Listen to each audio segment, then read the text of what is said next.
friends, welcome to my pessimistic guide to anti-aging research.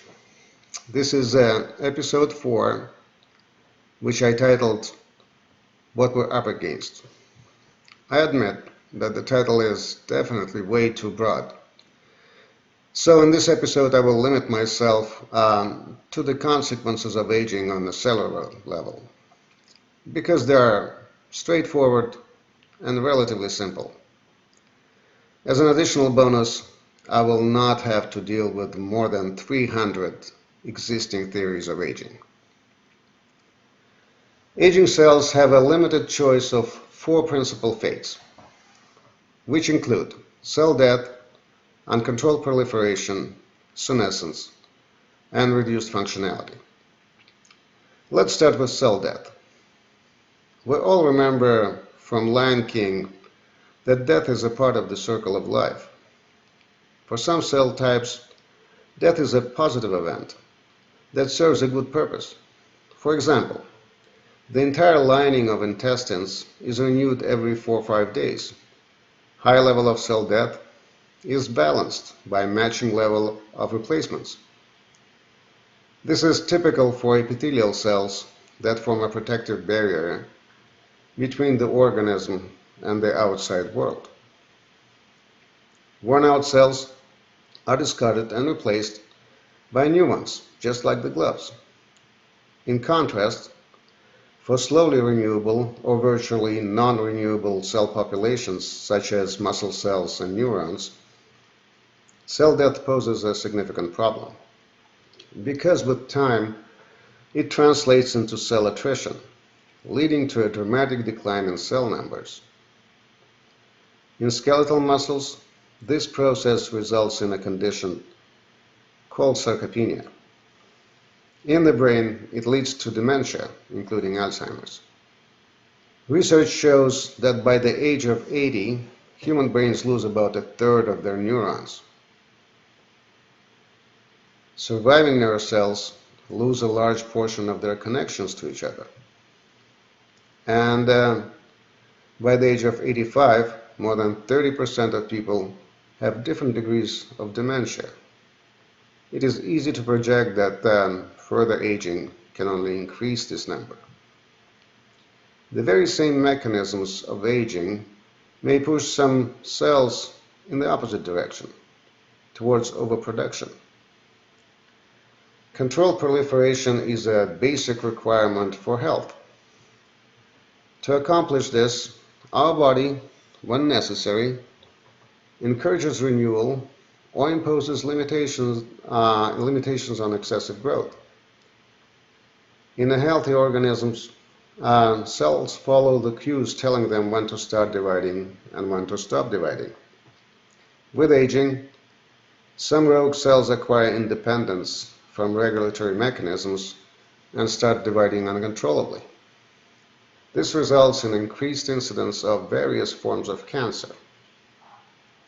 Not surprisingly, vast majority of cancers originate from epithelial cells that have high proliferation rate to begin with. Closer to the end of our natural lifespans, many of our cells become senescent. This is a specific term for cellular aging, albeit to a different degree. Senescent cells withdraw themselves from active duties, but do not die. They also start releasing many bioactive molecules that promote inflammation, proliferation, and cancer. They generally behave like nasty elderly neighbors who make life of the entire neighborhood miserable. Finally, there is a bulk of cells which do not transform into cancer and do not become fully senescent. They simply experience decline of function, less tolerance to stress, and higher proneness to death. To put things in perspective, the life history of the cells composing our body can be roughly compared to life history of the generation of people. Due to hardships of life and unfortunate turns of events, some people die in accidents. Some break down and commit suicide. Some turn to mischief and murder, but the majority age quietly and continue performing their duties to the best of their abilities for as long as they can. If in reading these passages you're forming an impression that, as Hamlet put it, something is rotten in the state of Denmark, you are not far from biological reality. In fact, everything is rotten, since every single cell in our aged bodies is compromised in one unique way or another. Most of us think of gaining exceptional lifespan in terms of simple intervention. Take a pill, perform a ritual, change lifestyle, read some magic incantations, or, speaking of modern mythology, insert or knock out some gene, and behold, youth has returned and death is postponed for a long while. From the biological standpoint, such a belief is rather inaccurate, because we do not yet have the technology to undo damage in our existing cells, although we just might be able to reduce further damage, eliminate rogue cells, and partially compensate for those that were lost. When dealing with not yet born, we have an opportunity to tinker with a single cell as a blueprint for the future brand new and improved human being. With the living, there is an enormity of additional challenge that forces us to deal with trillions of decaying cells. The four primary fates of aging cells play out differently in various organs and tissues. For example, to complete the inventory of cells in our old brain, by the age of 85, we lose about 30% due to the cell attrition. Up to 40% of remaining cells exhibit markers of senescence, and all of the remaining cells are in far from pristine condition. But the probability of cancer is relatively low. On the other hand, epithelial cells are at much greater risk for the development of cancer. Cell death is easily counteracted, and the accumulation of senescent cells is relatively low.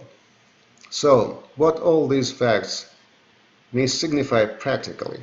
For example, they may mean that no traditional medication or lifestyle change can possibly cure or reverse dementia, primarily because most accumulated damage is virtually irreversible. Perhaps, just perhaps, detoxification approach or anti-amyloid treatment, which by the way miserably failed in multiple clinical trials, may partially restore the function of surviving neurons, but we cannot eliminate the growing void in our brains unless we manage to fill it somehow. Potentially, there are some ways that may help to fill the void, and I will discuss them in the future episodes. However, because our brain is essentially a seat of our soul, memories, etc., etc., it is not clear how influx of fresh neurons can help us to preserve ourselves as unique individuals. Or, another example, if you are a fan of a new class of wonder drugs called Senolytics, this information should also give you a pause. Senolytics are compounds that selectively kill senescent cells, and they hold a great promise. The logic is very straightforward. Senescent cells are bad. They accumulate with aging.